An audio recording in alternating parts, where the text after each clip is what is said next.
The boys are back in town.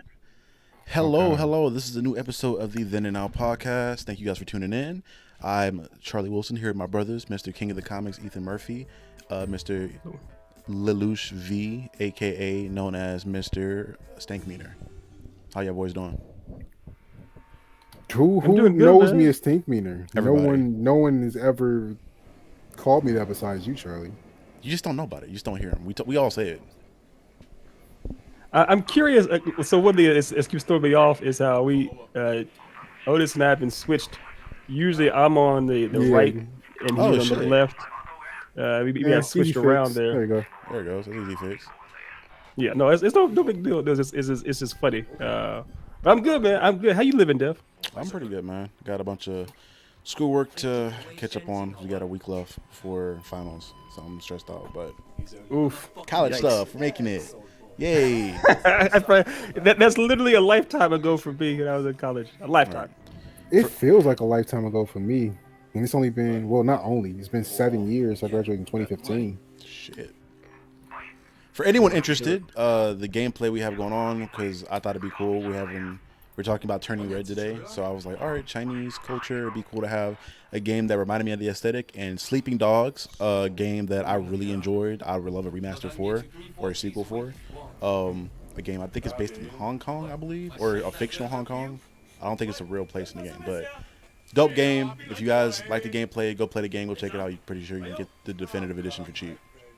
Go check it out. I'm sure you can because that company, the game did not perform as well as they wanted it to, so they were trying to Yeah. make it better. Which is wild because the definitive edition came out relatively recently.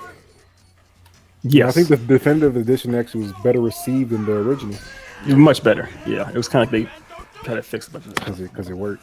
This is one of Yeah. the few games on Xbox that I played when I had it at 360 that I just loved. Like I played through this game a couple times. It was supposed to be a good game. Yeah.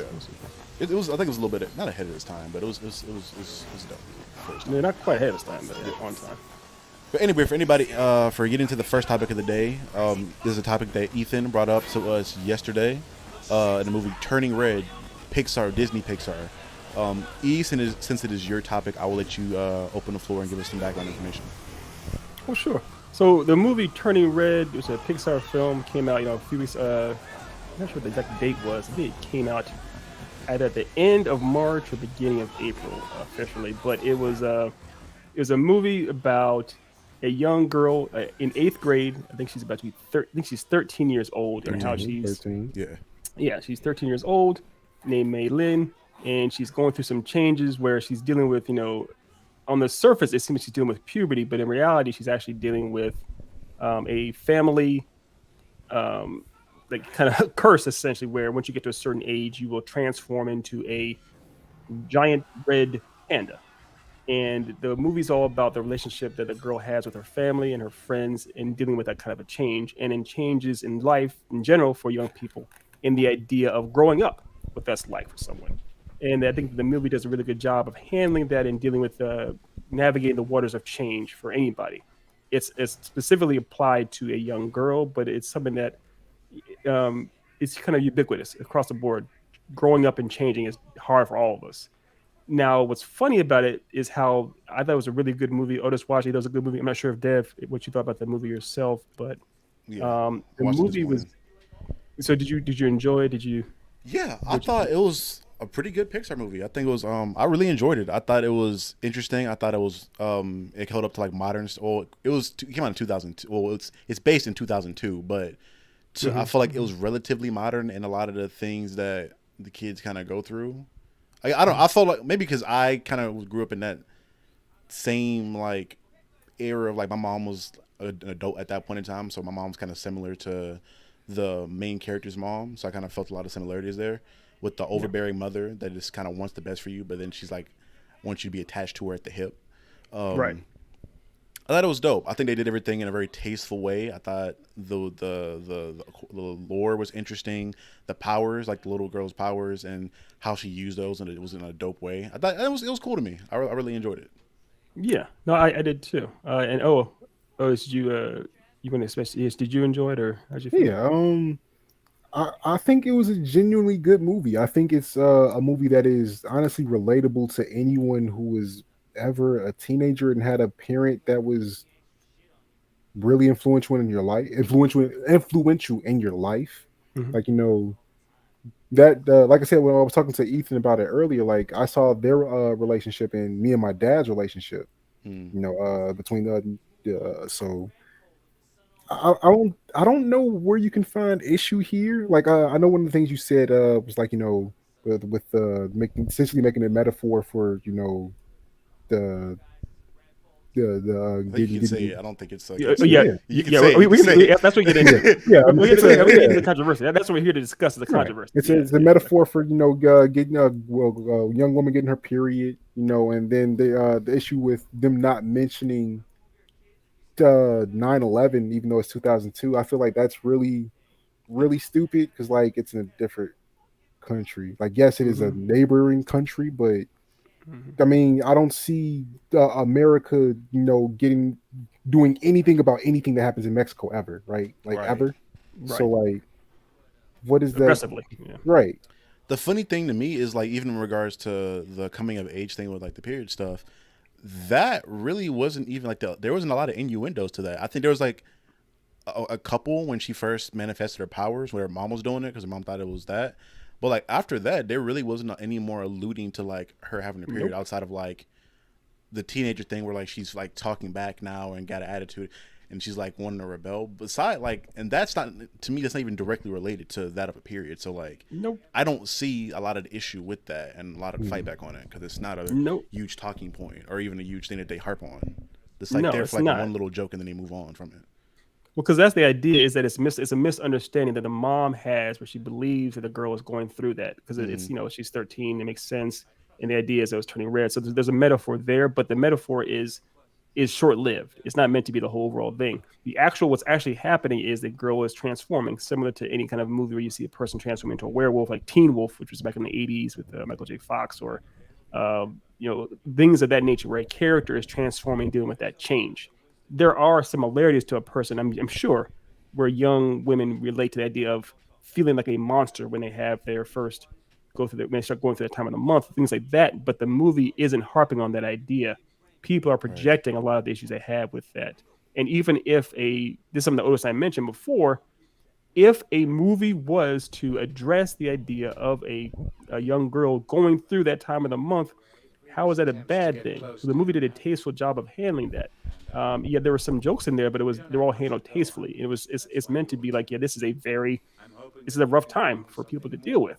So for parents to be upset that a family movie now is trying to show that it's okay for kids to go through this, and it's okay for kids to ask questions about this, is that as a controversial topic or as a negative, Mhm. that bewilders me. Right. And it's astounding to me because like I think the best thing that this movie promoted, which is something that I wish I would have had a lot more of my mom, is like that communication between parent and Mhm. child. Like you Mm-hmm. saw the grandmother divulge information of like how her and her mom her and her daughter had a falling out because of lack of communication, and I think they did that. Well, spoilers because at this point the movie's been out for a little bit now, so if you're watching this, we're gonna be spoiling the movie. I'm sorry. Like this is Yeah, like an impromptu review. sure.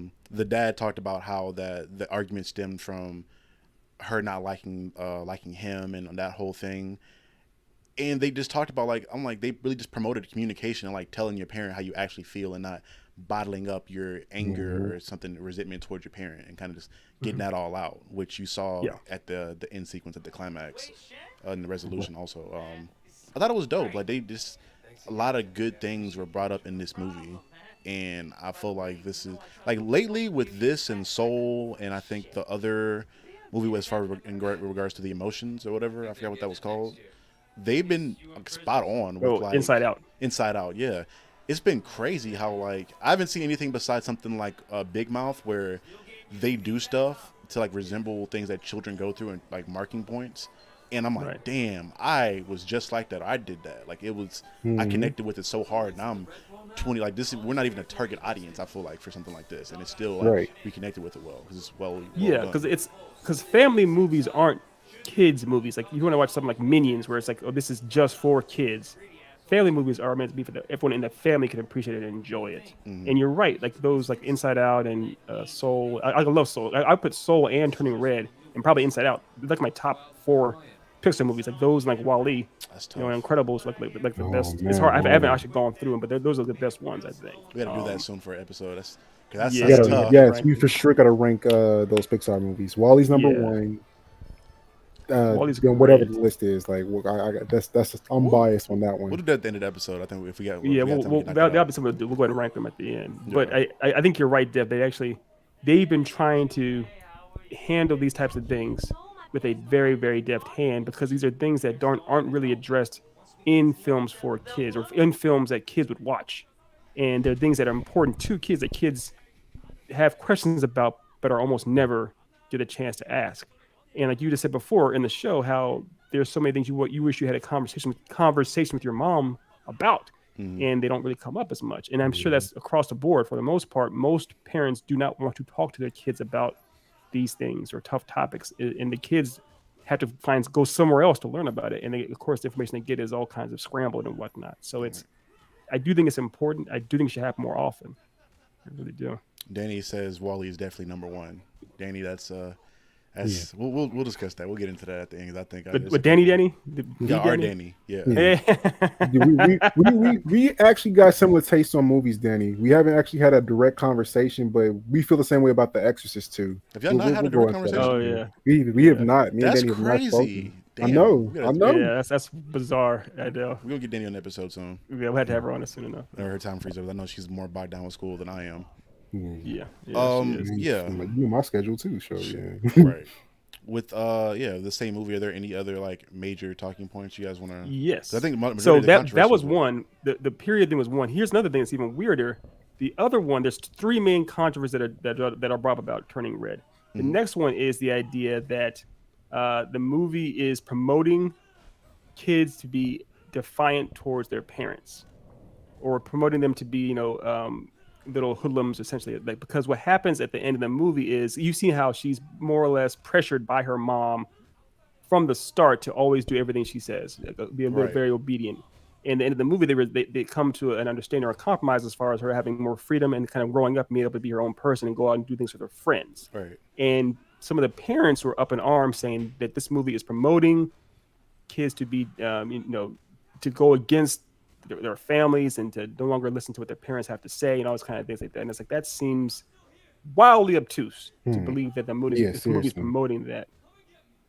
Like It's- I feel like more than anything, I'm about to Charlie to cut you off, but No, I you're feel like good. more than anything, it was just showing that parents are wrong sometimes too. Like and it's okay to have those conversations and have that understanding with your kids so you can both grow together. Like that's what I got more than anything from this movie. And I don't know, like I feel like to get that it's teaching your kids to rebel against you just shows some insecurities probably in you as a person. Yes. Like It's weird to me because like everything they did was like a stereotypical trope that have been in movies like this since like the 80s. Yes. Like where the kid puts pillows under the thing to go run away to a party or to some kind of event. They get caught. Like this isn't anything new. And the parents complaining about this watch the same content or maybe you did the same stuff. It's a trope for a reason. Like the people just is something that people I don't know about the pillow thing. That's probably something that maybe Caucasian people may have done. I don't know. I don't know if I could ever get away with putting a pillow. Probably because I was huge. I'm a huge individual. I always have been. So a pillow underneath my blanket ain't going. My mom would be like, "What the hell?"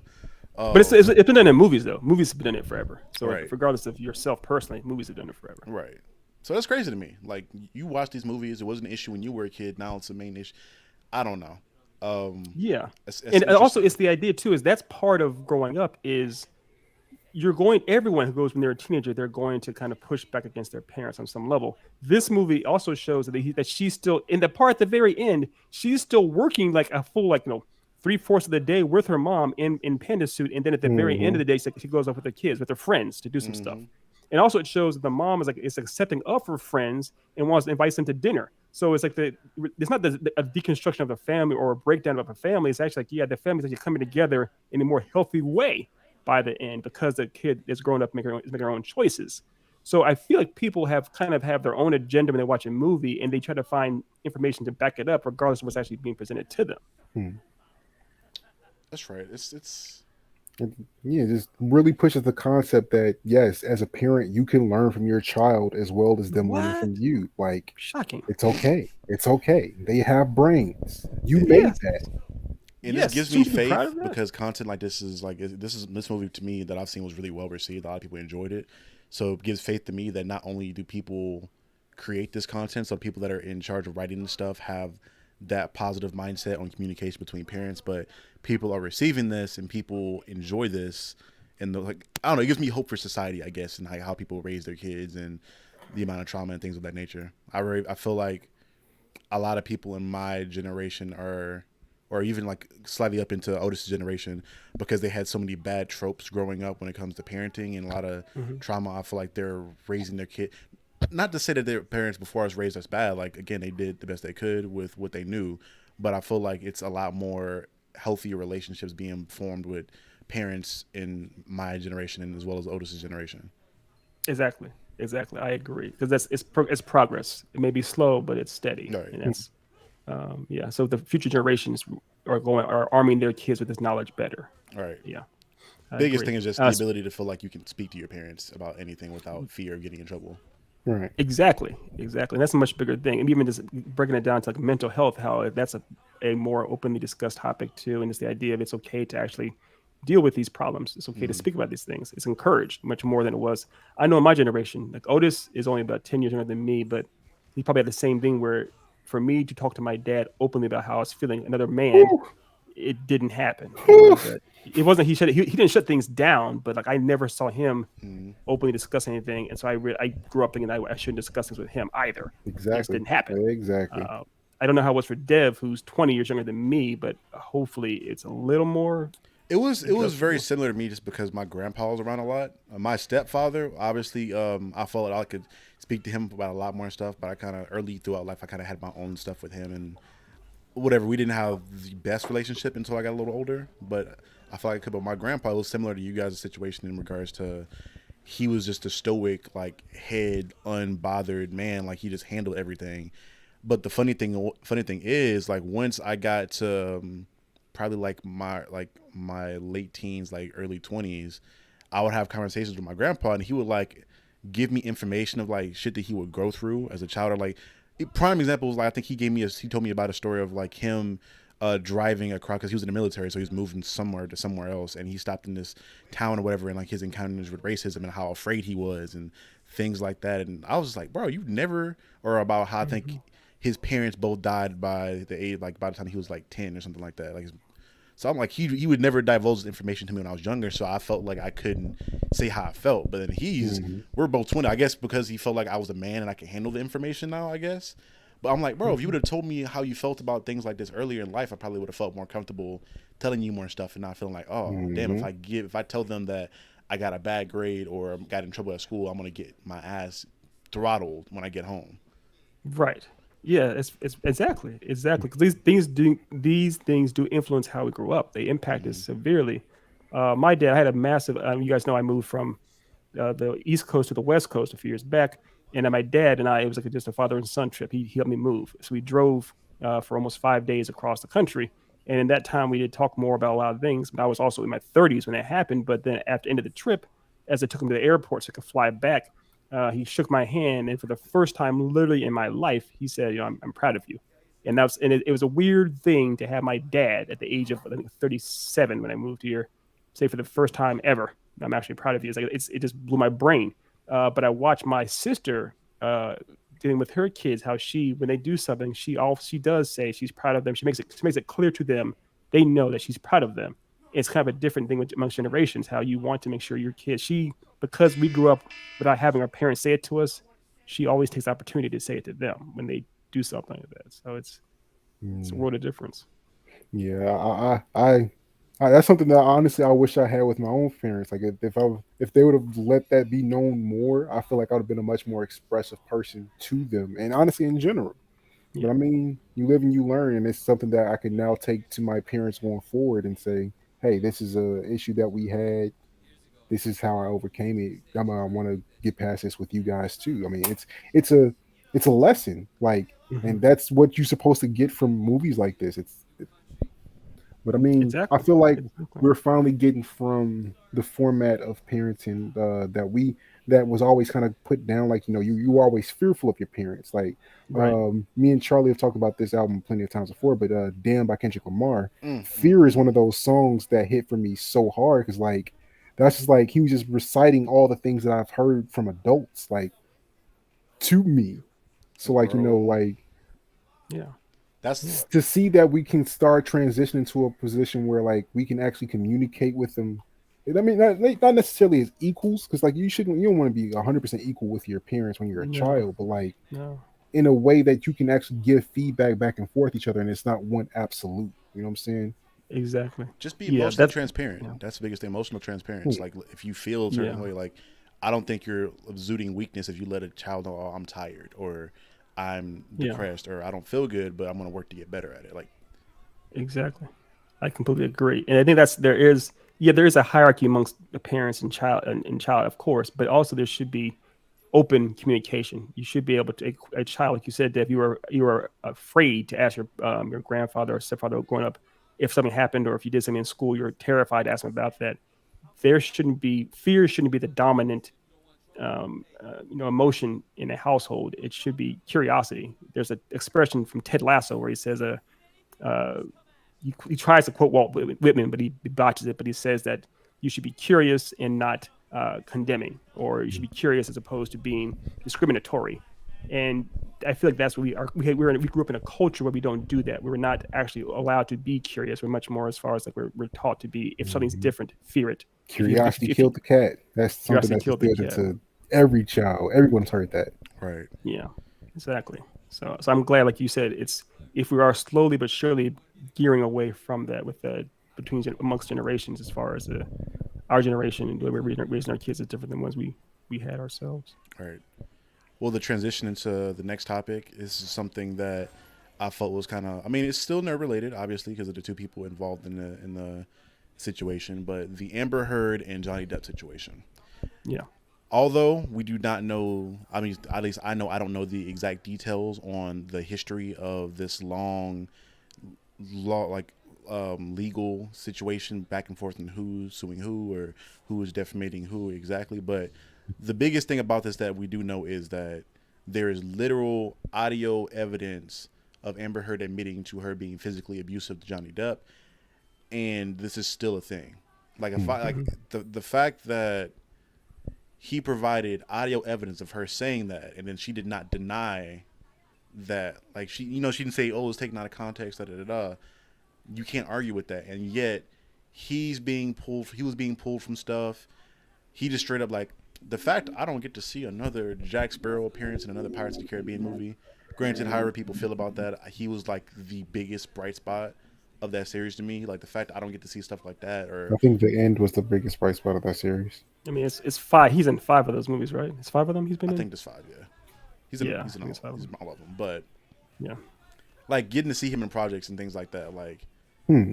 I think when it comes to the domestic violence, me working like I have a certain perspective on it because I worked in a domestic violence shelter, a women's battered shelter for 2 to 3 months, and saw some of like the most beaten and battered women possible. yeah, And I formed like a little bit of a pessimistic view of it because you just see these women come in and they're so battered and they have their children with them and then they go through all this stuff and then inevitably end up back or in some kind of cycle. But I say all that to say to narrow down my thoughts that we don't really give a lot of attention and credence to domestic violence in on the male side because Hmm. society has this image of you're the male, you should be able to take hits, things.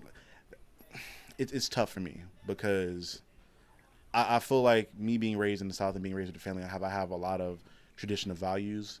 But certain stuff like the whole thing of like girls being able to like hit dudes because oh she has a crush on you. I'm like no, don't put your hands on Hmm. somebody.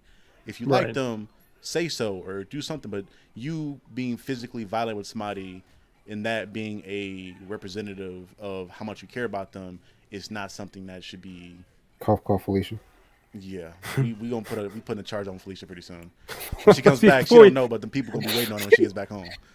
so before we get canceled ourselves for talking about this, to add a little perspective to this, going back to the original way this was all brought up, like I think originally what happened was Amber Heard filed for divorce herself. She filed, I mean, she made that file for divorce, Right. and when they went to court to deal with this, she went to court. She actually said that she heard there was some like bruising around her face, and she said that she had been abused by Depp like a couple days before, which is why she had the bruising. And I think they tried to essentially they said that it was he was exonerated of that, or they weren't able to prove that actually was the case. But then, like Right. you said, they did introduce evidence that Amber Heard was abusing Johnny Depp. There was a whole images of his finger. It seemed like his finger had been cut or was severed in parts, and Gives a you like a severed bottle finger. at him or something like that. Mm. Yes, things of that nature happening. So yeah, there was. It seemed like it was, from the best I could tell, it just seemed like it was abusive on both sides of the field. And then Depp ended up giving Amber Heard, like I think out of court, like $7 million to kind of settle the lawsuit more or less. Mm-hmm. And Amber Heard said she would dedicate, or she would donate half of that money to one type of abuse charity for abuse towards women, and the other half towards another type of charity to help women out. And this is years ago, and in that time, apparently she hasn't donated any of that money to anybody. But Mm. that was the case. She Now, donated to her bank account. yes, only to a bank account. Yeah. Now, cut to today. Cut to the trials going on in 2022. This is all that stuff happened with their lawsuit before the Me Too movement really got into full gear. So now this lawsuit or this case is more on the heels of the Me Too, where she's trying to say essentially that some of these things, like there was she was attesting to the idea that she was sexually abused earlier in the statement she made, and she's saying that essentially that Johnny Depp was the one who did these type of things. I think so. Mm. There's a lot of things tied up and wrapped up into this. It's a big messy situation, especially when you bring the idea that this was a couple that was toxic with each other on both sides from the beginning. Mm. So it's hard. It's a lot of he said, she said, and it's hard to break down what was actually right. But I agree with you though, Dev, that it's when you have abuse on either side, it's a bad thing. All right. Shit. Thanks for clarifying. I should ask you if you knew more about it from the Mm. start. Um, yeah. Just Holly Weird is gonna be Holly Weird. I don't know the details of their intimate relationship and who was abusive to who. All we know, what the only thing that kills me is like the narrative around it, and seeing people's narratives on Twitter, Facebook, or wherever else, and like how people perceive it. It kind of disgusted me in a little bit. I'm not gonna lie to you. In the kind of what we just discussed earlier, it's of like the men just shrug it off narrative. I've heard that a lot, and like it's because it's so ingrained in the culture. But before I Mm. get Yeah. on a tangent, Otis, what is your thoughts on that? I know. My thoughts are all going into tangent stuff. It's not because I don't have any thoughts on the case itself. It's not really my Right. business. Like, yeah, I understand the case is going on, and I think it's a situation that is toxic on both of their ends. So there's going to be some mutual just mudslinging. I feel like this is going to continue to get worse. Honestly, Yeah. I hope it doesn't destroy both of their careers in the process. But I mean, I think there's a much larger conversation to be had about abuse in general here, and how the certain things in relationships, like, that can be seen as cute and fun, are really red flags for much the things that can come further down the line. Agreed. Agreed. Yeah. We brought up the idea before. We're not getting this with cars like Felicia, but in couples, like where it could be that a guy says something jokingly or having fun, and the girl will kind of seemingly seem like she's joking back and says, "Oh, stop doing that," and kind of smacks him either Hmm. in the face or in the hands or what have you. And it's like that's probably not good. Or imagine if the tables were turned and the guy was jokingly Right. with her and then smacked her. It's like that shouldn't happen. So yeah, It's it's a like weird culture. Yeah, but there is always a stigma for men. Keep your hands to yourself. Keep your hands to yourself. Like, you shouldn't be hitting anybody. All this, but that is not a stigma that is ingrained in these girls, and I feel like it needs to be. Like, mhm. they should know, because like, so when it comes to kids, especially, like I feel like that should be a thing because like a lot of times girls actually develop faster than boys do. The Hmm. girls will be bigger than the boys. That girl hits you, that's gonna hurt more than your guy hits you. You know what I'm saying? Like I don't know. This is a really big conversation. Yeah, it's a So big, I don't it's know a much where. bigger conversation. Charlie, point me in that direction, and that's where I'll Right. start my rant. We can kind of just get into the main thing being we use the trial as a launch pad to kind of get into it, but I think communication is a big thing here. I think that when you have lack of communication or people just not knowing how to communicate how they feel, is how you Yeah, get into the scenario of a lot of domestic violence and things of that nature. Or people yeah, just like because I can't tell you how I feel, I'm going to either a punch the wall or take my like I know an individual that this individual should not be named, but this individual, in order for them, like whenever they get frustrated, their reflex is to say something that they know will hurt you because they don't know, like when they get angry and they hmm, know, and this person is close to individuals and they'll know like because they're family and they'll know all your insecurities and things of that nature, and that's like a reflex for them. Or the family, like right. again in my family, we know that's what they do and they don't mean it per se. They kind of say that the first thing that comes into their head, but that's not a good precedent to set. Like if you're No, mad at me, communicate why you're mad at me and not just immediately go to insulting me and saying what you know will hurt me. Hmm. right, right. Which Yeah. So, and that's yeah, the thing. It doesn't have to be abuse. Doesn't have to be Yes, physical. You don't have to exactly. punch It them in the is face to hurt them. verbal abuse is a very, very common thing, and honestly, women are extremely guilty of it. Like men of course too. Absolutely. mm-hmm. Like that is, but that is a constant thing that is almost seen as normal in relationships for women to use essentially like the man's weaknesses against them in some situations. Like, oh, you did such and such and such and such and such. And, like those situations happen so often. They're so commonplace. They literally happen on Facebook on a daily basis, and it's not Mhm. seen as abuse. But if a man was to do essentially the same thing, it it's viewed as abuse. Like it's a weird double standard, and I feel like that's something that needs to be undone. It is crazy just to get Yeah, into you that don't. the same Yeah, point. Like it's comedy. Like how many times have we seen? Like I think there's one in particular I remember off the top of my head where the couples are arguing or whatever, and they talk about like, oh, you want to say that when you were eating my ass, da da da. I'm like, why would you divulge that information? Yeah, Because you think it will like break their pride down, like you're trying to break that person down. Jesus It's stuff like Christ. that where if yeah, you did That's something so it's yeah. intimate and it's in the right. confines of your relationship, why are you therefore flipping that as a weapon?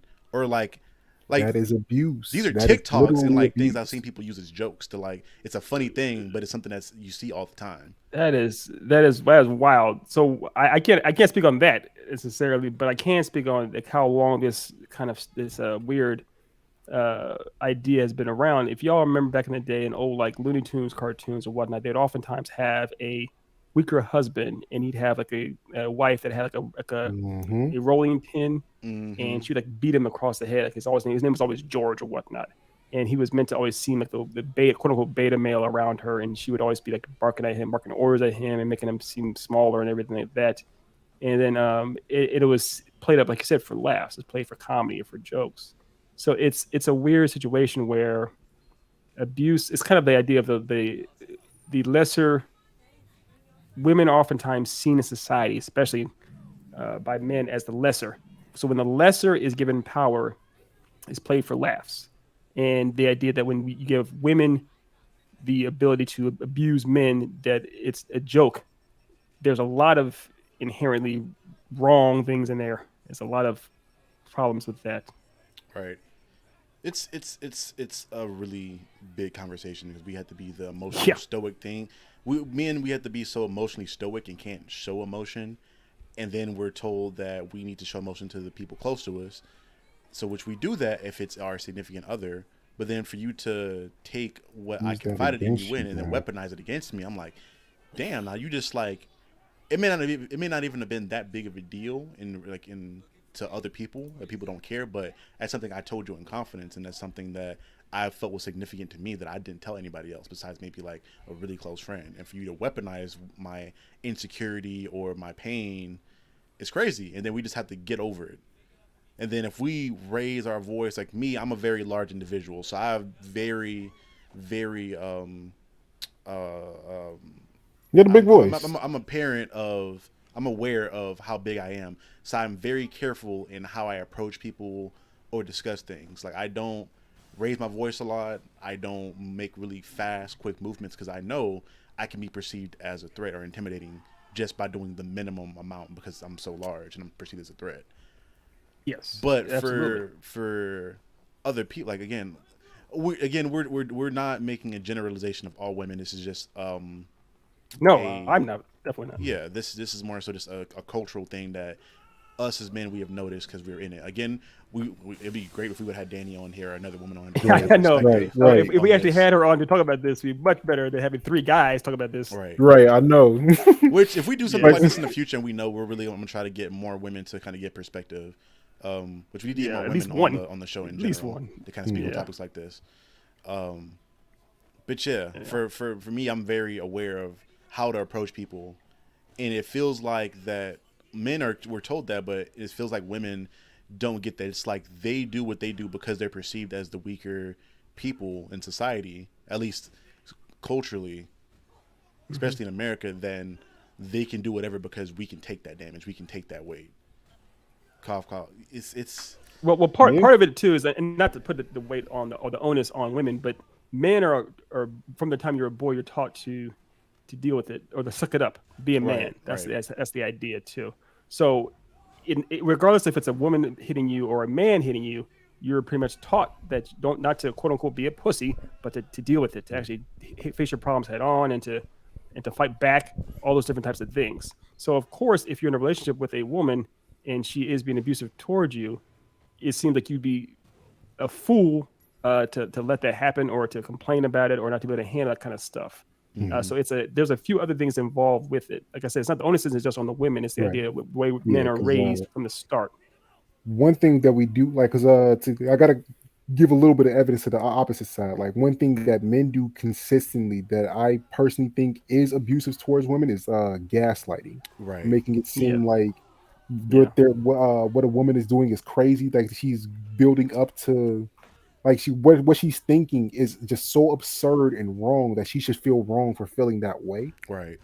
That's a thing that men do very often, whether they're lying or not, or just have a difference in opinion to women, and that is so dismissive that it should be considered abuse because you should not do that. You should not make someone feel wrong for feeling how they feel just because you feel a different way. You Exactly. can try to Exactly. come to an understanding to see where you can meet up, but yeah. And that's another like No. cultural norm I think as speaking specifically on American males. Like I think that's just something that's like men are. I don't know if we're taught to do it, but just so many of us do it. I'm like, damn, where do we learn this behavior from if it's not? It's we're the taught? stigma that oh, men love the crazy girls, so when she says things she has to be crazy too. It's just like a thing that you can Right. just add on to it. It's like, oh, you're crazy this way, so you're crazy any other way when it's not going to what I want you to be saying or thinking at the time. Right. I think that's where Right. that comes from. Yeah. Right. And we try to pass off women as being emotional and having all Mhm. kinds of other things going on, and turning back to going back to Turning Red, where we say, oh, there she's just going through her. It's that time of the month, and she's being That is a dismissive irrational, all that kind of thing. stuff. That is dismissive. That's It's gaslighting wildly right there. dismissive. It's wildly dismissive, and it's definitely gaslighting. And we have to address the irony too. We're watching the gameplay footage is of a game of men fighting, too, Right. being highly aggressive and angry. So it's the irony there too. It's Right. it's funny. And honestly, just it looks like Sifu on easy mode. A lot of these things. But the combat in this was yeah. It's if you go to the higher difficulties, it gets crazy. But for anyone, again, if there are any women watching, or anybody watching that believes that we're incorrect in our assumptions of stuff, and just let us know. Put it in the comments. Yeah, these are opinions. Yeah, Oh, yeah. these are And Completely we're opinions opinion. from 3 dudes. So Yeah. please, So we love a woman's Yeah. perspective on this. please. Your experiences on this, and et cetera, et cetera. Yeah. All that in a bag of chips. To kind of What flavor chips? Doritos, Salt and vinegar. What flavor Doritos? Doritos. It's like 40 flavors. red nacho, Yeah. or was it You a red nacho? nacho? Yeah, I'm a Cool Ranch guy That's for the- myself. Of course, you're a Cool Yeah, Ranch Cool type Ranch of is nigga. that's a classic. Cool Ranch has been around, I think, longer than Dev, right? Cool Ranch is one of I think that's the Oh yeah, very for first sure. non- That's been around so longer than Dev. Okay. Yeah, All right, so we're yeah. done. Before we get So- canceled, let's move on to the next topic. Um, This one is kind of Speaking of being canceled, right. Yeah. This is more in our realm, more back and going back into the nerd thing and going off of the society thing. In regards to Netflix is down bad, tremendously down horrible right now. It started with them talking about how they were going to raise their daily prices up, which they've been doing like within like the last 2 years, but they're going to do it again to like $19.99 a month or something like that crazy. What? And then on top of that, they also announced this the movement they were going to start pushing in regards to them making you pay for people that are using your account. Like they're going to notify that to where, hey, we know that if you're in California or you're on the other side of the country and you're still logged in on this account, we know this isn't you, so we're going to charge the provider extra to make you use that. I'm like, you're taking away the whole culture of. Granted, you probably will make. You're not going to make any money. You're probably not losing that money because if they weren't paying for it already, they probably weren't going to ever pay for it to begin with. But it's tough because Netflix they were like there was a cultural movement. Like I remember when like the Netflix and chill thing was going on, like when I was in high school, and they made a whole culture around like streaming platform. Like I was Netflix and chilling while he was in high school. That made me feel so old. Old ass nigga. Yeah, it's trippy. I know they'll have like a hit every now and then. Usually their hits are like culture movies where they're just memed and everybody's watching them and people feel like, oh, you have to watch this, rather that be either be good or bad, rather it be Bird Box, Squid Games, Stranger Things. Like they have, the list goes on and on. Like I think somebody listed off to me the other day when I was in a conversation, and they have a lot of hits. But all the hits. Here's the thing, Dev, because this is something I saw an expose on. It's like how the difference between between Netflix, HBO Max, and Amazon Prime. HBO Max and Amazon Prime, when they have a show coming out, you'll see all kinds of print and advertising, all kinds of media train hype, trying to get it the groundswell, trying to get people to know about it. But with Netflix, a vast majority of their content is just dumped on there all on the same day, and you don't hear about it. So unless your friends turn you on to it, you'll never know. Think about one of the biggest ones that came out last time was Squid Game. Squid Game, right? Mm-hmm. The only reason that got the hype it did wasn't because of the advertising. No, there was nothing behind it. It was the groundswell, people who saw it and were posting it on social media. If it had been left in the hands of Netflix, you never would have known about it. But HBO Max and for Amazon Prime, they make sure that their stuff gets a lot of credit beforehand. So if your business model for your channel is to just dump your content day one and then forget about it, how do you expect to get momentum? How do you expect people to actually give your shows a chance for it to have any kind of a due? So even though you have a lot of great content on there, it's going to get overlooked because of your business model. Well, this is something you can't prove because there's no like proof of it, but I'm pretty sure that their marketing, like they have people that go on social, like the people that initially start the buzz are people they pay to post about it. Like I find it very crazy. Like for us being somebody on a platform somewhat similar with YouTube, where content is dumped there on a daily basis, and there's a whole algorithm thing. It's crazy to be like, all right, I'm going to dump some content on this platform, and this content is going to be so popular from us just dumping it here. Like it doesn't seem realistic. Like in my head, the way it happens is they dump the content, they see through, rather it be like a private audiences or like a screening on, all right, we think this is good. We're going to put money into people posting about it on social media and kind of starting a frenzy up. Like the example, like the Bird Box meme, there were so many Bird Box memes that came out so fast. I'm like, people aren't watching this fast enough to make a meme about it this fast. Like this is something that Netflix probably already had people do ahead of time.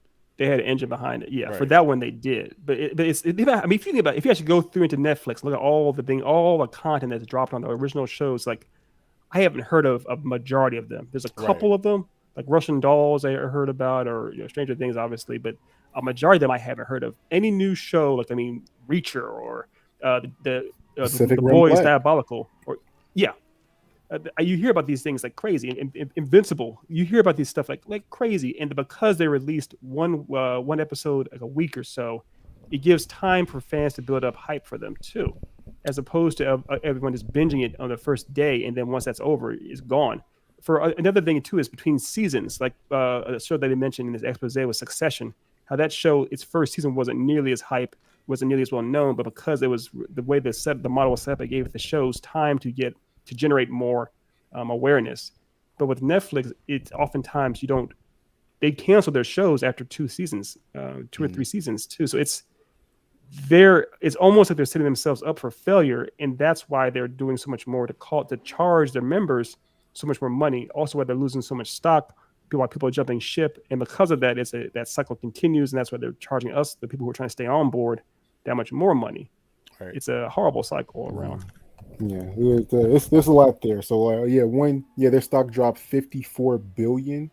That's insane. 54 billion in a day. That's like the worst. Going back to one of Charlie's points, they actually do lose money with what they're trying to do, because with that, people say like, oh, I'm just not going to subscribe anymore. So your subscriber count is dropping, and their count is actually dropping at a faster rate than they've ever had in their entire existence of Netflix, which is also causing their stock to drop even more.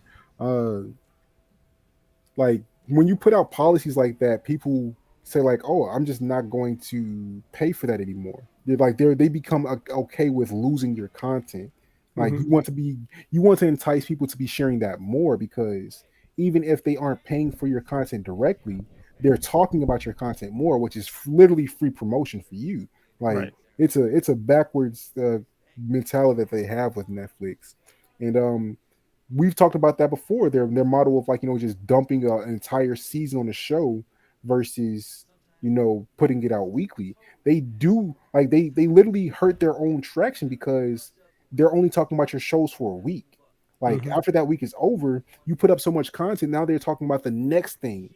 So like you're not giving your IPs any room to grow there. Like you're just hoping they'll come back for the next one when we put the notification up like 5 days before. They'll watch it. Right. So I agree with you on the aspect of the content dumping, but in regards to the stopping the people that don't pay, because they're only stopping people that don't pay for it. The price raising thing, yeah, that's another thing they're probably gonna lose money on, because people don't want to pay that much for it. But if I am like, okay, let's say I'm allegedly using Otis's Netflix, right? Otis is he's the one paying for it because he's confided in that. Them stopping me from watching it, because how many people do you know to where their Netflix has been shared around to their entire family, and they have 1 million people watching their stuff, and they don't even know how many people have it at this point? Like if they're sharing that around, would they ever really want to buy it anyway? Like you're cutting off people that don't already if they're not already paying for the content, and they weren't paying for it for the years up until they're doing this now, they're not going to pay for it. They don't. And probably the crazier thing is they're either going to pay to watch your content. Like if you put out another Squid Game season or something like that, they'll either pay to watch that, or they're going to have to physically go to somebody that has it to watch it. They'll bootleg it. They'll bootleg it. But that was already a thing already, though. Yeah. Like I don't think they're going to lose any more money, because I think at that point you crack down on the bootlegs for it. No. I think that they lose more people just because, like, oh, you're going to charge me all of this just for having my friend watch my stuff? Yeah, they're going to lose subscribers and just watch it online for free off a torrent site, because there's infinite of those, right? There are, but the key thing about that is it's like you have to wait a lot long. You have to wait a lot longer to get good quality torrents. If somebody goes like stuff from Netflix, no, you don't. Like Castlevania, the full season of Castlevania was online the same day it came out on Netflix. The same day. I think it depends if you. But part of what you got to remember too is that not everyone knows how to do torrents and that kind of stuff. But I think also going with that original analogy you had there, Deb, with you and with Otis, there's people that, in some cases, Otis, the Otis in that scenario would say, "Well, fuck y'all, Netflix. If you're gonna make it so that none of my family and my friends can watch this anymore, or try to charge me a lot more money to do what I've been doing for years already, I'm just gonna bounce. I'm just gonna leave."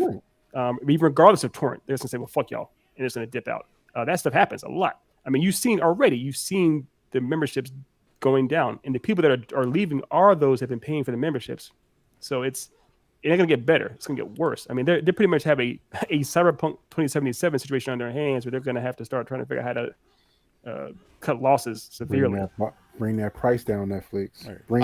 I think the price is the main. I don't think people are leaving because the person just not allowing them to do that. I think it's more so the price thing. Of things. I don't think it's any one issue making people drop their subscribers. Is knowing all of those things. Even you add in the fact that they cancel their service in Russia right now. That hurts their subscriber count too. Right. Like there's Yeah, a that lot of does. factors going Yeah. into it, Yeah. but their subscriber count is dropping quickly. Yeah.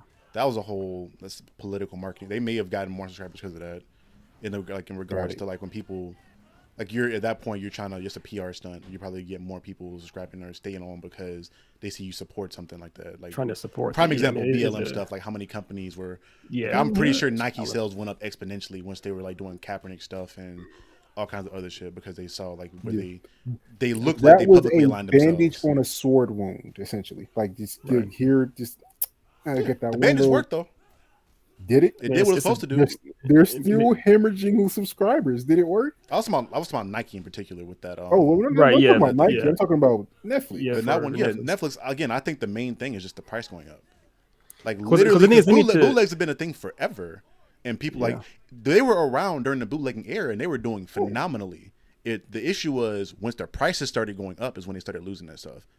No, And but what I'm when the saying prices went up and when people were taking their their content is content off. out virtually, it's actually easier to bootleg their stuff at a higher. You can bootleg it in literally the exact same quality that they put it out because you could download it from their site now.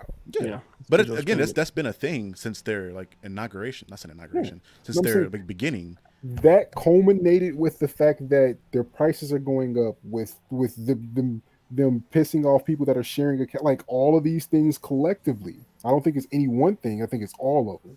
Well, another factor too is that back in the day when Netflix, they originated the streaming service. They originated the idea of watching movies at home on your couch and not having to go to Blockbuster Video, what have you, to get them. But now think about all the competition they have, and and all the competition is cheaper.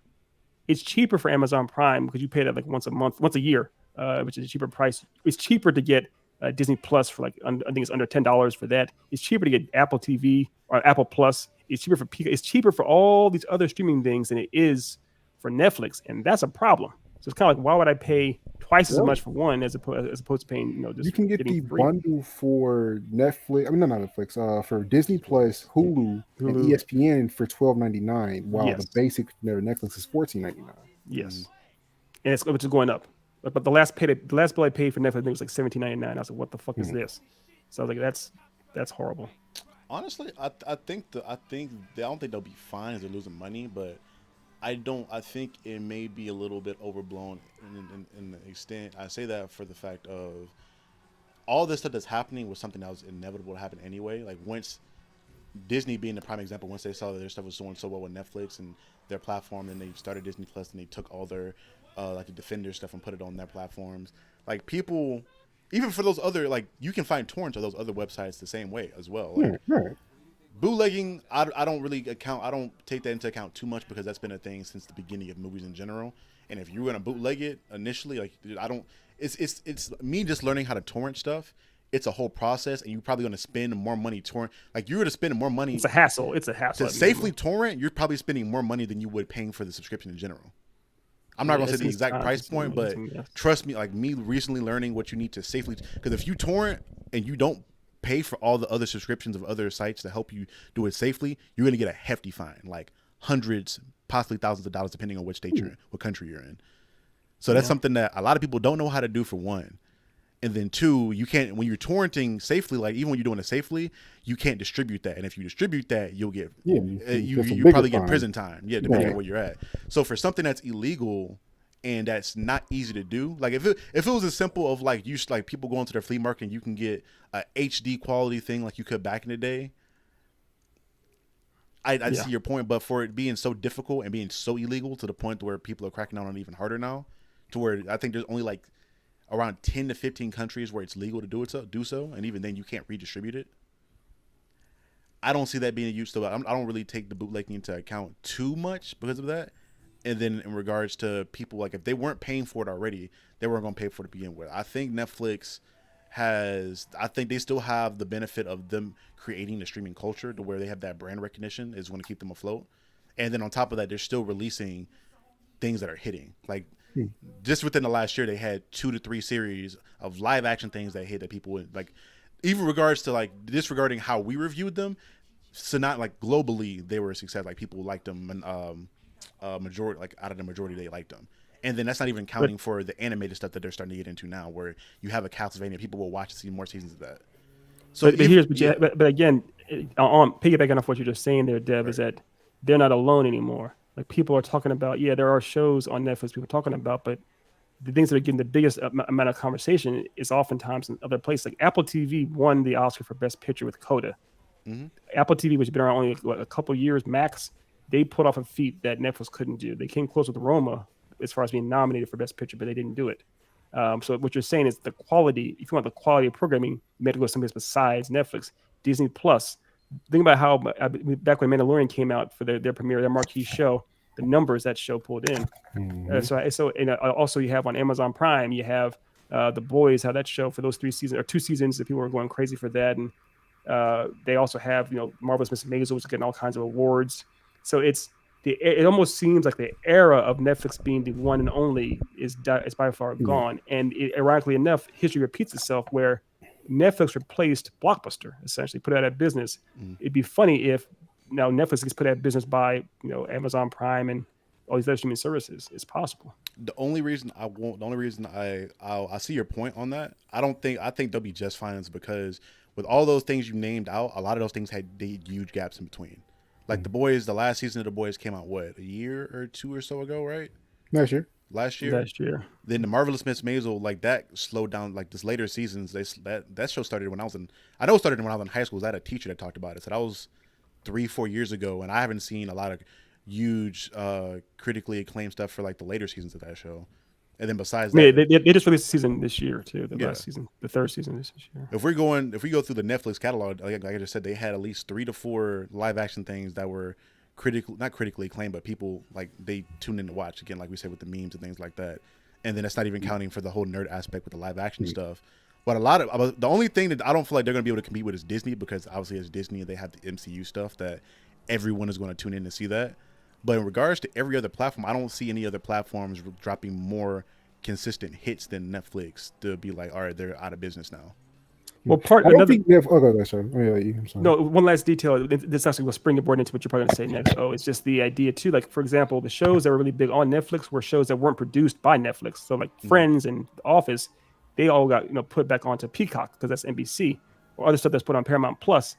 That means that these other networks or other studios made that are now on their streaming sites. So the stuff that people went to Netflix for, they're no longer there. So people are like, well, I don't need to be at Netflix anymore to watch these things. Yeah, the original content that Netflix makes is pretty cool, but it's not always so overwhelmingly still that people have to go there for it. But I'm sorry, what were you going to say?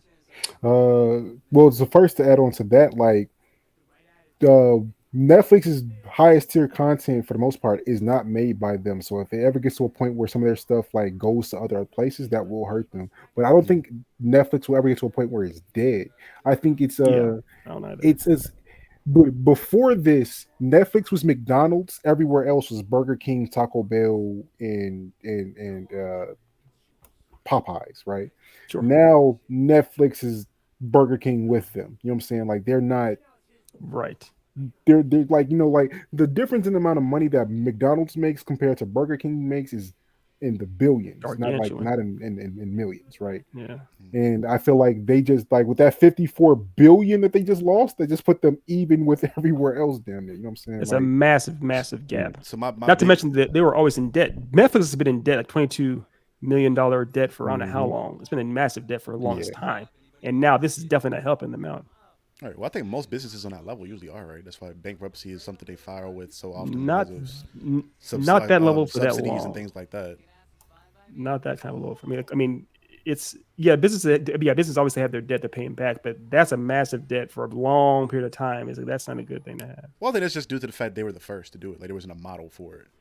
And my best analogy for this would probably be when you look at America, like with Ford, right, in the assembly line, and how they had a stranglehold on anything automotive in America for the longest time. Mm-hmm. And then the assembly line was branched off and put into other aspects, and now you have all these other automotive companies that are coming in. But Ford is they still have their brand recognition, they still have a loyal fan base, and they're still $1 billion company. I think it just went from them being a monopoly to now they have competition now. True. I think they'll be fine. I think it's just the natural course of a monopoly. True. That's why I'm agreeing with you in a sense, but I'm saying it's not. It's like I feel like y'all are overblowing it a little bit. No, I'm not Like, even I It's- literally just said they went from being McDonald's to Yeah. being on the same field as everybody else. That's, Yeah, exactly. Yeah, that's the thing. They're not. Yeah, because we're not saying that Netflix will ever go away. That's not going to happen. I mean, some people are trying to say, "Oh, Netflix is doomed." It's like, no, no, no. The Netflix will never go away. They will always be around. But it's like now there's no longer Netflix is up here and everyone else is down here. It's like no, they're kind of all across the board. Everyone's kind of has a more level playing field. I think I took it as that with your Blockbuster analogy that you spoke about earlier. That was, Oh yeah, no, it's yeah. the idea.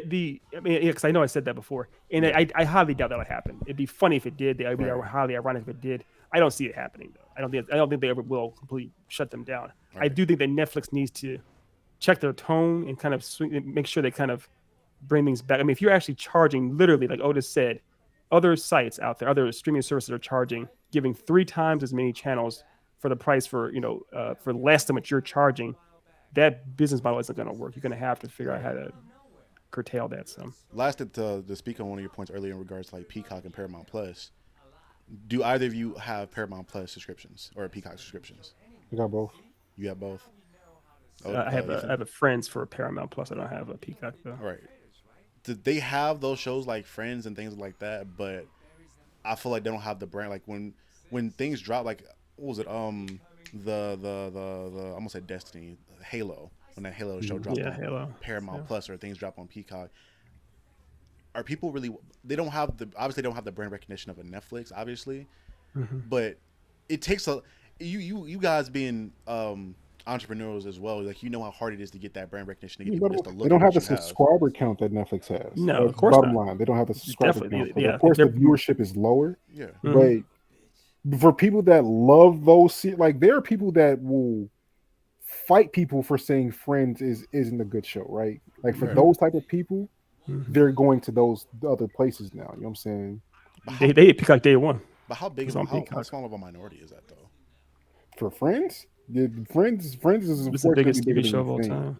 Like In the like grand scheme as of much like as we talk subscribers, though. about In the grand scheme of like the people they have though, like how millions, how many- probably millions, like at least like like millions. A lot of the people that billions. left. I mean, this like we just talked about the billions of subscribers count. Like No, we're talking about billions of dollars. We're talking about millions of people. I'm not sure what people, but we talk about how many subscribers left. How actually left, like the abandoned ship from Netflix. I guarantee you, a lot of those were people that followed The Office and Netflix. I'm sorry, The Office and Parks and Rec and Friends were massive shows that were on Netflix for years, and then they left because obviously Peacock. I guarantee you, a lot of people that the subscribers that left Netflix went to Peacock because of those shows. probably, most likely, I'll give you that on those loyal fan bases when it comes to those stuff. I just think they'll probably get a lot of. I think a lot of it too is also people are probably doing with. I for sure do it a lot of subscription platforms is I only resubscribe when a show that I'm interested in comes on. Yes. So like that absolutely. money they're losing is gone now, but it'll probably come back once another season of Squid Games drops, or I mean unless they go to torrent stuff. But again, we already kind of talked about how tough it is to torrent and how the loopholes you have to jump through. But they'll probably coming back when they drop another season of Castlevania, another season of Squid Games, or another show that they hype up.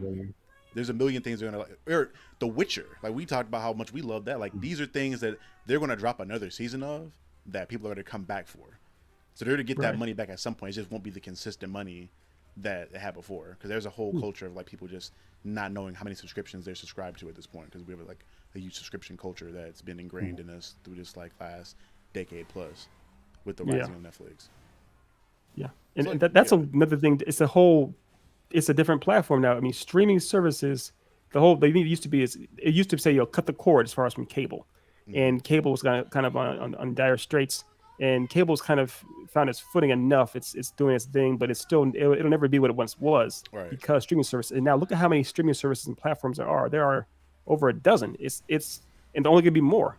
Each studio is trying to put up more. There's MGM has come up with one themselves. MGM, but so it's getting to the point where it's such a really they're breaking up for HBO.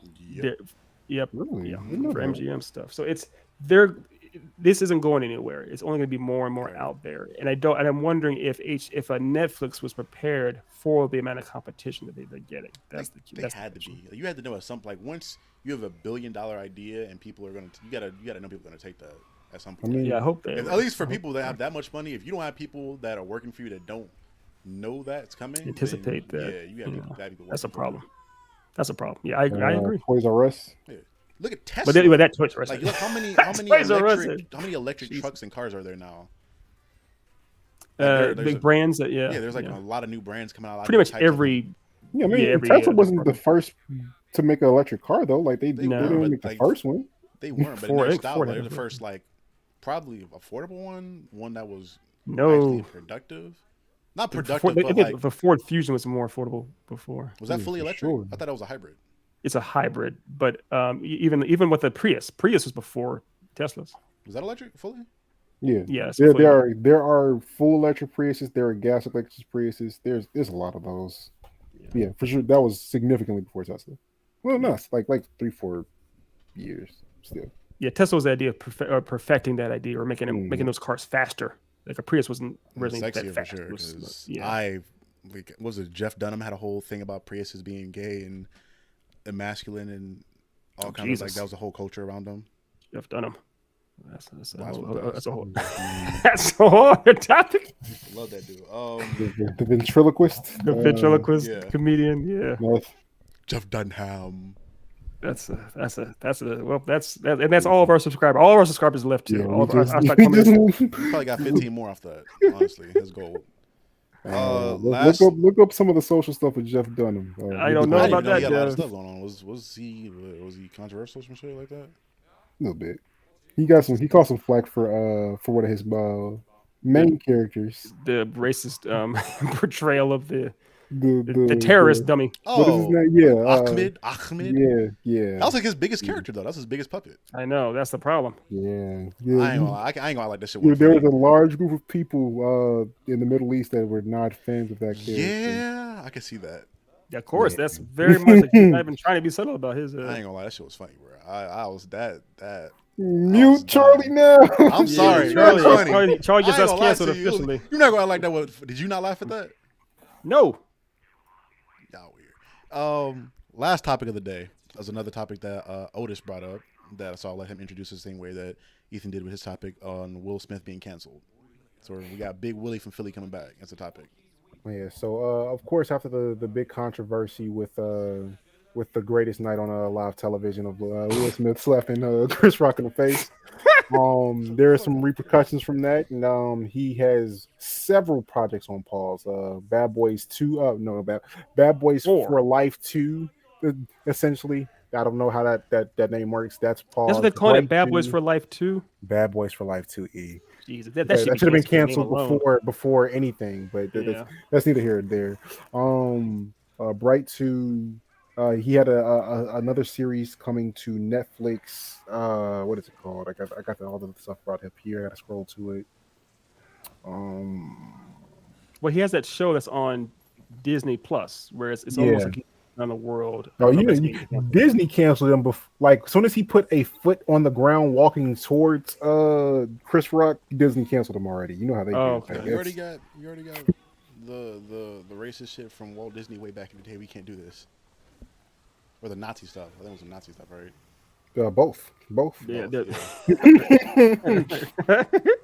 Well, because also the Academy Awards were on ABC, which is Disney, owned by Disney. So as soon as, like I said, as soon as his foot touched the ground on that first step, he was canceled by Disney. Like anything he had going that way was done.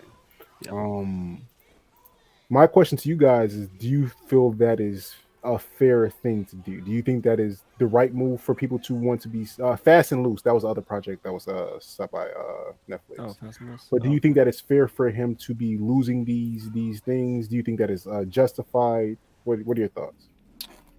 I'll let you go first. Oh, me? Okay. I don't know. I honestly don't know. Because one thing Will Smith did, he issued his apology and everything for what happened, and and Chris Rock didn't press charges despite the fact that his brother wants to fight him in a boxing ring. Make that money, Will. Yeah, that money. I don't know, because it is a complicated situation. I feel like there should be recompense. Like Will Smith shouldn't be able to just get off. I mean, because I told Otis about this earlier, how Will Smith literally won an Oscar. The third black man in the history of time and space in the Academy Award to win an Oscar for Best Actor. and a vast majority of people don't even know that happened. All they know is he smacked Chris Rock at the Oscars.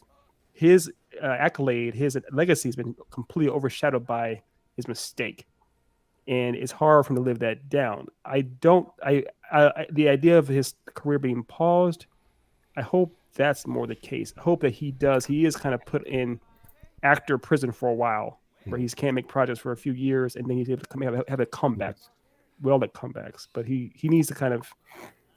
There needs to be some recompense for what he did, some real recompense for what he did. All right.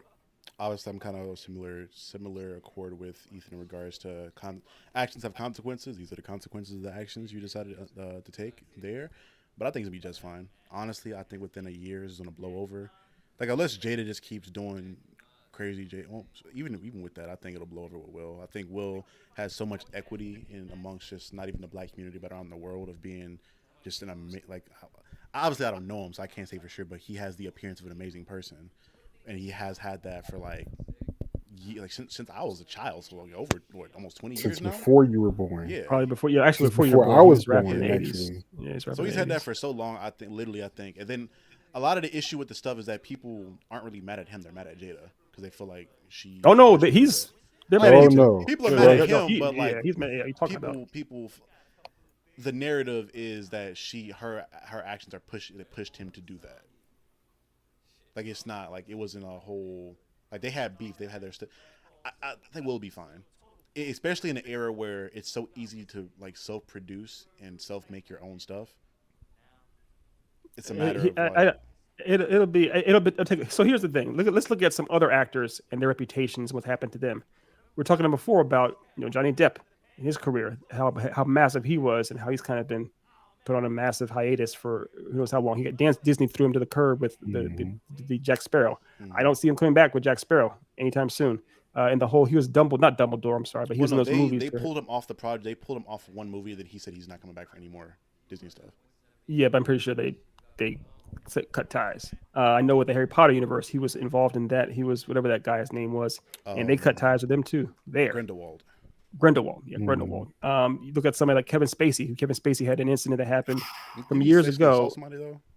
It was, I think it was meant to be like a sexual assault or allegations of one or whatever it was. But whatever happened, he's canceled. He's and still years of this now, years later, he still hasn't come back. So it's not as easy. You said within a year. I'm not seeing him come back within a year. It's going to take a while for him to come back. There are instances, like for example, with Tom Cruise, where Tom Cruise jumping on the couch and being all kinds of weird and Scientology, and him going on Good Morning America and was fighting Matt Lauer. It took him a while before he was allowed to come back into good graces, and pretty much even then, he still has he can only do movies, doesn't really do public appearances. So you got to pay your dues before you can come back. 1 year, nah, he ain't come back in 1 year. The difference between those two situations, especially with Will, is that one kind of how I kind of spoke on earlier with regards to women or outside people pushing him into that direction. Like it wasn't like with the Tom Cruise thing. That's just something like he's just weird. Like he chose to become a Scientologist. He wasn't pushed into Scientology by a significant other or something of that nature. And then two, Will, you saw even that night, he still had the backing of some of the biggest people in Hollywood. Like the people that went to console him were Denzel, Tyler Perry. Tyler Perry is somebody that has his own studio that produces his own content. Denzel being probably one of the top three like biggest black actors in our community. I'm like, if these people are backing him, I think he'll be fine. It takes Tyler Perry casting him in one thing that's a hit. Do you think any Tyler Perry movie can come close to saving Will's career? Yes. As far as the whole and all the, I mean, it's a that would almost be a step back. I'll be honest with you. If I saw Will Smith in a Madea movie, I'd be like, it would be a Madea movie, but the dude's movie, happened? Like, say what you want about the quality of them, they're ingratiated within our culture. Like, black people love Tyler Perry. They are, but Will Smith. Here's the thing: you got to remember, Will Smith wasn't ingratiated. Will Smith was a 4-quadrant actor. He was good for young, old men and women, and also for multiple races. Mm-hmm. He was the biggest. He was literally the single biggest actor, like in the 90s and early 2000s. With everybody. So for him to be relegated to just within the black culture now, you're okay to do your thing. That's a step backwards. That's not good for Will. It may be a step backwards, but I think it'll be like, in regards to that, I think it'll be fine. I think a lot of the issue with Tyler Perry is like the quality of actors he has. So if he's getting And the quality of movies he The puts quality out. of movies and scripts he's writing. if he gets top notch talent, like he gets, like you look at something like A Girl's Trip, right? That was not the best written thing known to man. That was pretty basic, but the talent Nor they is it had, hardly coveted either, though. the talent they had, and that was a big movie, bro. Girls Trip.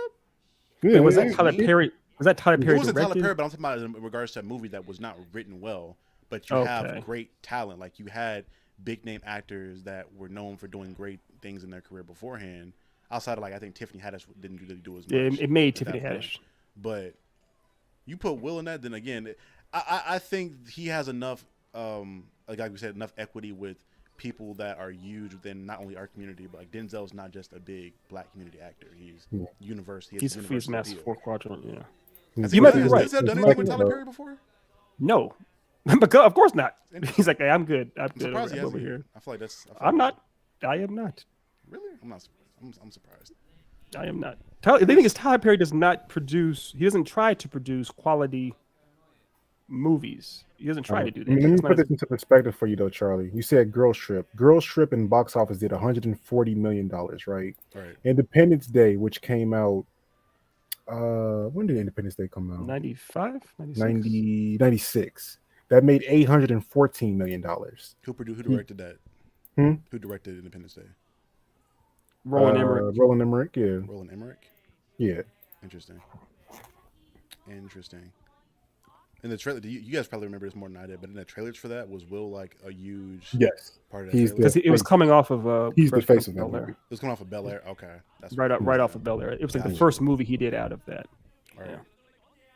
But in that case, So he was, true. and then he did Again, this Men is in Black. 96 versus, like, to get 800 million in 96 is gigantic, right? Yeah, Right. Because I think the context behind that though is one. Will again, like Will's coming off of Fresh Prince of Bel Air, but the movie is about the name of the title again being Independence Day. It's an American thing. Like they pitched that as like they pitched that to have universal appeal. Which we finally look. Has Denzel had a movie the same? What was the last? Was it Training Day? What was the last big movie Denzel had? Equalizer. Equalizer. Probably, Equalizer 2 wasn't as big. Yeah, it wasn't as big. And You when wanna first, know the box first office Equalizer for that? came out, what? Denzel was obviously nominated for Fences, which was a couple years ago. It was That a was pretty actually a big good movie, but it movie. was a drama and it wasn't like meant to be a Right. blockbuster. But it had lots of notoriety behind it. All right. Part of that too is those type of movies like Will did action movies. Like he was the action movie Right. guy. He was a blockbuster. He's a franchise. Right. Yeah. Which Equalizer box office 192 million. so about the same amount as Girls Trip, A little bit more. a little bit more. So I'm like again, like at that point, I feel like you're splitting hairs as far as like it. I think Tyler, like, and kind of going into the get back on the Tyler Perry thing for a second in regards to him trying to make good movies. I think he knows his audience, and he makes stuff for his audience. He doesn't try to get universal appeal for shit. Like, Yeah.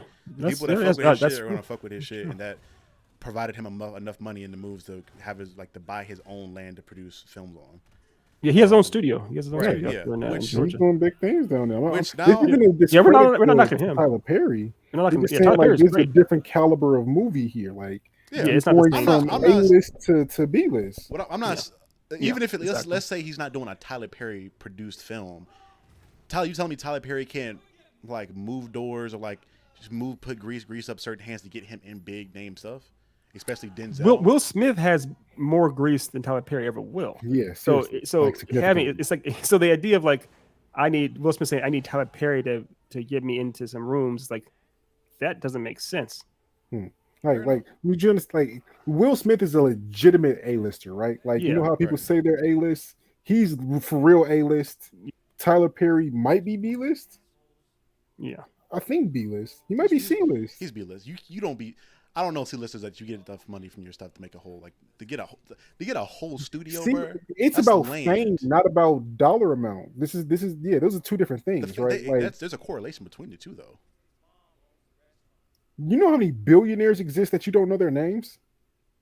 Majority. Yeah, that's too different. Majority. Keep it in the entertainment industry, bro. Like that's whole shady backdoor stuff that you get that money through a different ways. So we're talking about people in the entertainment industry where you're directing stuff, you're writing stuff, you're producing stuff.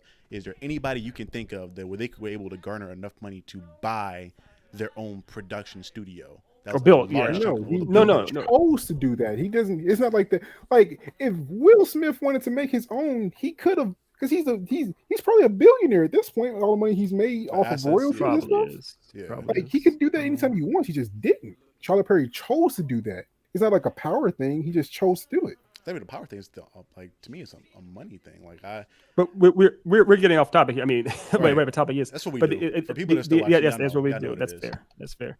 But the only point you're making though, Jeff, is just that you said that can Will Smith make a comeback? Of course, and I hope he does. He's Will Smith. But he's Will Smith.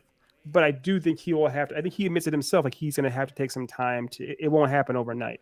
Yeah. It will take some time for it to happen. And I think what'll happen probably is he'll have a smaller role in a bigger budget movie than he's used to having, kind of to re-ingratiate himself with people, with fans. Probably, yeah. Another comeback story is Robert Downey Jr.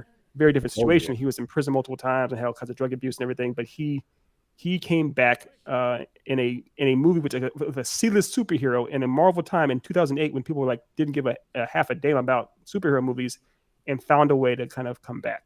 So I wouldn't be surprised if Will Smith does do something similar down the road. That one's a little different of a scenario to me because that movie became like the biggest, like one of the biggest things ever.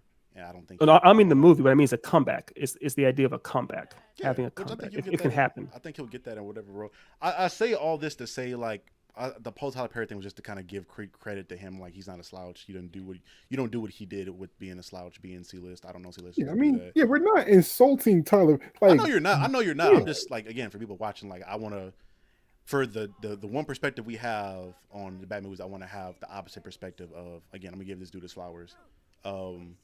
But in regards to the Will Smith thing, we've seen, especially within our community, we've seen people do worse and still be on top. A lot worse. Cough, R. Kelly. Consistently, Like for that a whole was lifetime. like things exponentially worse than Will smacking somebody, and that was public knowledge forever. And he still had a hugely successful career, not only of his own music, but it writing was for other public people. knowledge to a degree, but it was never to the point that it got to right before he went into actually went into jail. Nobody knew that much information, all culminated into one thing, and now he's literally worth negative $2 million. Yeah, he's in massive debt. So here's one other aspect too. You were mentioning as far as the community, and you brought up R. Kelly and of course Tyler Perry. So Will Smith, I mentioned the whole idea of him being multiple quadrants. That is something that a lot of other successful people don't have. Will Smith transcended race and gender in a way that lots of other successful celebrities don't do. So now, since Will Smith essentially has lost a lot of the white vote, things are going to get harder for him for a while. That's the problem. Will Smith is still a black man, and he's going to feel like a black man in a much harder degree, because that's the thing. He did something. He actually committed assault on national television. Right. And that has a bad stigma. That's a bad taste in people's mouths. It does. It does. You're right on that. My whole thing is, if people drop you over one mistake, they probably won't rock you with you like that to begin with. It's just my perspective. And that's Hollywood. Yeah. Yeah, right. Like people are that's Hollywood. waiting for the right narrative to come out to turn a hero into a villain. That's Absolutely. Every The chance they comeback get. story. There's a whole I thought like in any kind of entertainment, there's like people on a high, they want to see you fall. But this way, come back. how many people get a comeback story versus how many people don't get a comeback story? Right? Yeah. Fair enough. It's not as common. You heard about Charlie Sheen recently at all? Like, I've heard about Charlie Sheen for a while. For a while. I'm talking about recently, like As far as anything career-wise. What positive? has he been Like, doing? Has he had a career recently? No, the last thing he did was that Exactly. that Oh, show, man. anger management show, whatever. It wasn't called anger management. It was a show where he was dealing with that on FX. But yeah, All right. that was it. Well, we're a little bit over our time, but to close out, like we promised, we're gonna do the ranking of Pixar stuff. To not go on all day, let's do like our top 3. That way we don't. Yeah, because we also we don't even have a list prepared. Right. Yeah. I guess I'll start then Yes, sir. to kind of give you guys some time. Off the top of my head, gotta bring up the list. Wally's up there. If Wally's not one, I wanna. Wait. You know what we should do? We should actually plan this for real. Like, actually go ham with this. We can still do a little list right now, a small one right now. Yeah. We should actually do an official Pixar ranking, like Yeah, we do actually a have top it as 10. actual separate content later. I'm with that. Patreon content. Yeah. For anybody We- wondering. yeah. Yeah. We'll get the top 3 out the way real quick. off the top of my head, I'll probably want to put Wally. So I got to see Wally again. I haven't seen Wally in a while, but probably Invincible. No, I said Invincibles. The Incredibles. Incredibles is probably my one. Mm-hmm. Wally's probably my two, and then I'm probably going to put. It's between Toy Story or Cars. One for me. I'll probably give the nod to Toy Story. But Cars was that first Cars movie was really good for me. There's a lot of snubs in there. Go ahead, E. What you thinking? He said a lot of snubs. This is hard, man. This is hard shit. Pixar, hey, flowers to them. Them niggas put out amazing content. Pixar, that's the thing, man. They had so many like amazing flicks. It's like, damn, choosing all these is like Sophie's choice here. So I know my top three like immediately. I knew it even before Depp started talking. So if you need Tommy, you should have went first then. You said you wanted to go first. Yeah, I want Otis. You tell me you were that ready. I want Otis to go last just because his list is gonna be so fire. Mine won't be as fire as his. So I would say for me, number 3 is Toy Story 3. I saw the movie in theaters 2 days in a row, and I kind of cried both times. I needed it. It came out. I needed it too. Also, it came out like right after I think Avatar: Last Airbender, and that movie made me so mad. I needed something to pick my spirits up. So you said that movie before, Otis. You've seen it. I know you have. Oh yeah, garbage. Great movie. Wait. No, Avatar. No, Avatar: The Last Airbender. I thought we were still talking about Toy Story 3. Toy Story 3 is great. They're polar opposites. Yeah, but The Last Airbender. That's the worst thing imaginable. Clipping that. Oh god. Clip that around him saying Avatar: The Last Airbender. Did M. Night Shyamalan get his redemption? Fuck that guy. Okay, so Toy Story 3 is my number 3. Number 2, I would probably say is I'm sorry, y'all, it's Inside Out. And number 1 for me, I don't watch that. I haven't seen it yet. I know. That's what I'm saying. My list is going to be popular, y'all, but it is what it is. And then the number one for me, just because of who I am and because of the age I am, the way it hits me is Soul. It's just I still haven't seen Soul, so I'm gonna watch that. I really do think you'd like Fox, it. my boy. It's not. I know what your apprehension was before, but it's not about that. It's not about trying to be that kind of a movie. That nigga Jamie just different, bro. Nigga built different, bro. But again, you can't really go for a majority. I'd say 85 to 90% of Pixar flicks, they're all so solid. You can't really go wrong with them. There's a couple of misses, but all for like the most around part, the same caliber. I feel like even yeah, the misses. No, they're definitely their better. average is a 7, and saying that for movies, that's impressive. I would say even higher than that. For a studio that's been around for like no, they got some 6s. 20, almost like I'm looking at the actual rating. So, yeah, they do have a couple that are like obviously the Good Dinosaur and Cars like 3 or 2. They're down there. Yeah. But I would like the ratio though. The ratio is crazy for like the ratio is crazy. It's crazy. The hits are like not only good, they're like generational like type movies that people like. Kids now love those movies now. It's like they transcend generations. But there were events like when a Pixar movie was coming out, I was like, oh my gosh, this would be and they didn't hit like, for the first decade. They were all fire. It was Jesus Christ. So okay, all right. Now you've had time. I'll put it up. Yeah. So my number 3 is A Bug's Life because some of those rants that the Grasshopper went on are legendary, right? Sure. Like he was way ahead of what children should have been listening to at that time. Yes, sir. Number 3. Yeah. Number 2 is Up. Damn, I forgot about. Oh God. Okay, I give you Up. That's tough. I give you And y'all know my number 1 is Wally. I can't go against Wally's Wally great. because I think that society is slowly heading towards the society that Wally slowly. That's a whole nother. Not even slowly anymore. Not even slowly. Honestly. I think we're really getting there. But yeah, Bug's Life, Up, and then Wally. That's a good list. I like how different our lists are. I don't know is there any crossover on our list? I don't any crossover. I forgot about Up. I ain't gonna lie to you. I forgot about that. In A Bug's Life, I ain't seen A Bug's Life since I was in like middle school or kindergarten, I think. It was fun. I forgot about it. I think we listed nine different movies. It's some snubs, bro. But also Finding Nemo. Y'all know Finding Nemo. That's a great movie. I forgot about that. Man, Crush is still one of my favorite characters ever, to ever be in a Disney movie ever. Wreck-It Ralph was up there too for me. I ain't gonna lie. Well, that's not Pixar. That's not Pixar. Disney. That is not. That is DreamWorks. Oh, okay. No, it's still Disney. Oh, but it's not Pixar, right? It's just not It's Pixar. Disney Animation. Disney Animation, right? It's the same studio that made Zootopia. Well, But guys, And yes, if Zootopia was man a Pixar movie, it might have made my list. I right, don't that one know. crushes too. So yeah, there's so many. So again, we'll do the official top 10. We actually rank all of them.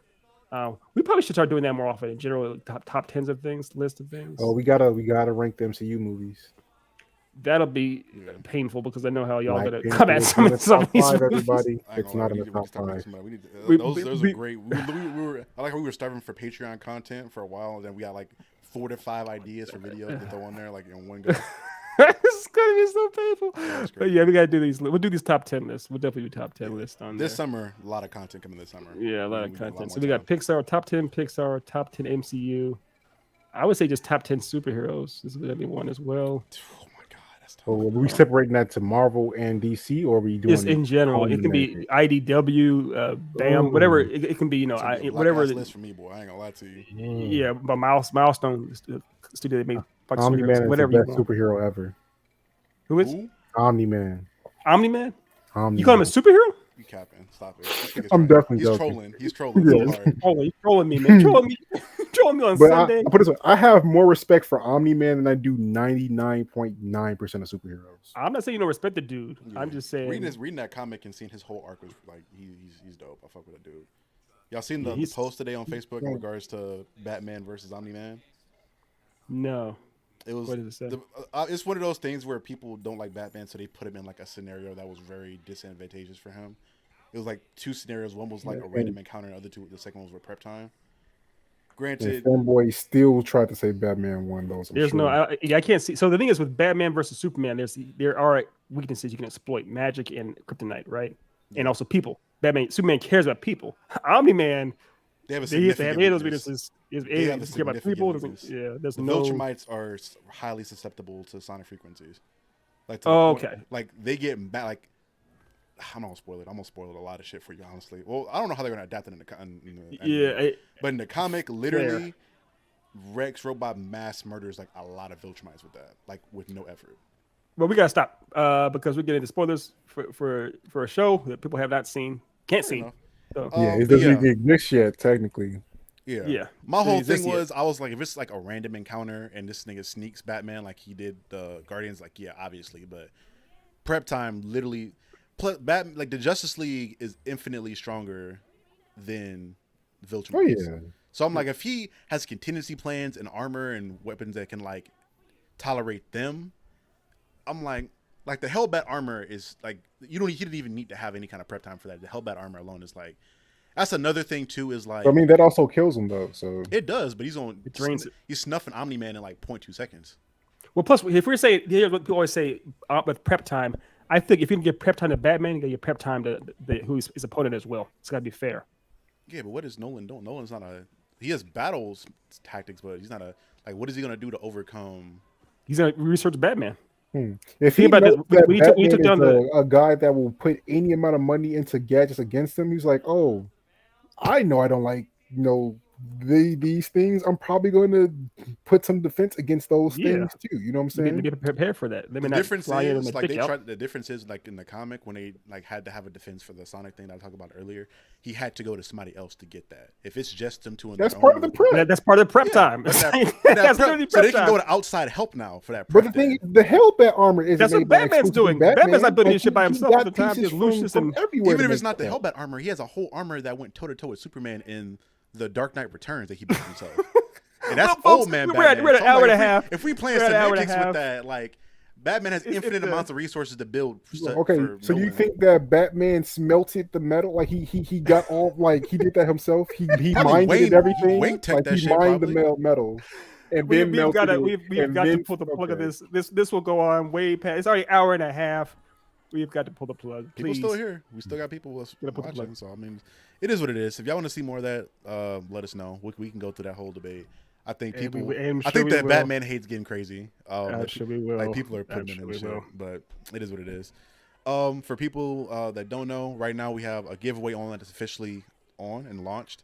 Starting today until the 8th of next month, we have a giveaway going on for $25 Visa gift card. Literally, all you have to go do Oh, that you is didn't know go the to graphic yet? huh. You didn't know the graphic yet? I'll grab it. Give me a second. Oh, what the fuck? I have it here. I think I have it right here. I'm tripping. I forgot I had it. And I'm gonna send you all this too. Just to put up. So for anyone that's interested, like literally you'll find this graphic on this flyer on any platform that we're on, whether that be Facebook, YouTube, Instagram, Twitter, anything like that. You just click the Linktree link and you'll find the link to this giveaway. All it requires you to do is to subscribe to the YouTube channel and follow us on other platforms, and you will have an entry into the contest. And on the 8th, we will pull a poll and do a random selection and pick a winner from that.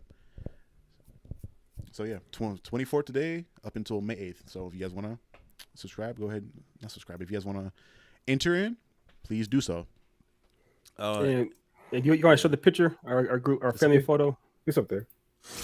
No, not the flyer. Oh, but our family. Yeah, our family photo. Yeah. Is it done? Do y'all want to put it up already? Yeah. We can. It's we'll probably change the lettering and stuff multiple times, but we have one up here, so we might as well put the first one up to show people what we got.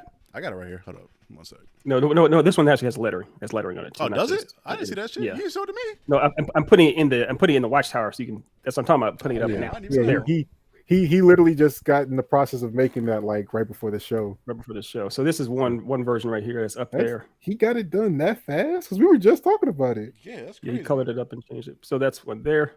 But so yeah, you can post that one on if you want to. That's dope. Yeah, I'm gonna post that up. I'm gonna put that up. Yeah. Besides that, Patreon content's coming pretty soon. We've been behind on that. School's been had me behind, so I've been able to edit as quickly in the copious amounts that I usually am. But literally within the next week or so, we're gonna have a bunch of Moon Knight. We'll have episodic Moon Knight reviews on there. Pretty soon we're gonna start doing reaction stuff. Our friend Ethan here is not modern day musically inclined, so we're gonna be having him react to a lot of modern. You gotta figure out. We gotta figure out how to do that legally. That's the other thing. If it's on Patreon, we don't have to worry about it because it's it's private. Yeah. It's a private video, so we don't have to worry about it. That again probably have top 10 list. We have a lot of content coming to the Patreon, so if you guys want to support us even further on that, do that. We're gonna have merch coming out pretty soon. Well, it's already out now, but we're gonna do a whole rollout for that relatively soon within the coming weeks.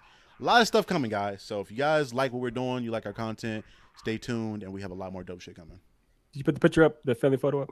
Hold up, I gotta do a whole thing out back to the. Oh, if you can, that's fine.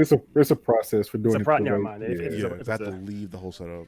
Oh, okay, never mind. Then. We'll put that later on. But yes, thank you so much for joining us today. We apologize for going over our time. God, what? We went over. It looked like 37 minutes.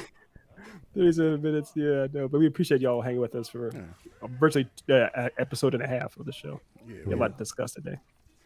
Yeah, and just remember, Black Panther is not a top 5 MCU movie. No, it's not. Now we're gonna get canceled tomorrow night, but I agree. Damn, maybe you're right. Shit. Yeah, it's not even top 10. Well, it's top 10. It's top 10. It's not top 5. Stop it. They cheaped like after the costume designs. They cheaped out on the rest of the movie, bro. Like, but that's We'll get into that in the list. And this is why we call him Stank Meter. For everybody interested. Because I tell the truth. We'll be here next week, 5:30 Sunday, like always. Thank you guys for tuning in. This has been another episode of the Then and Now podcast. Boudini.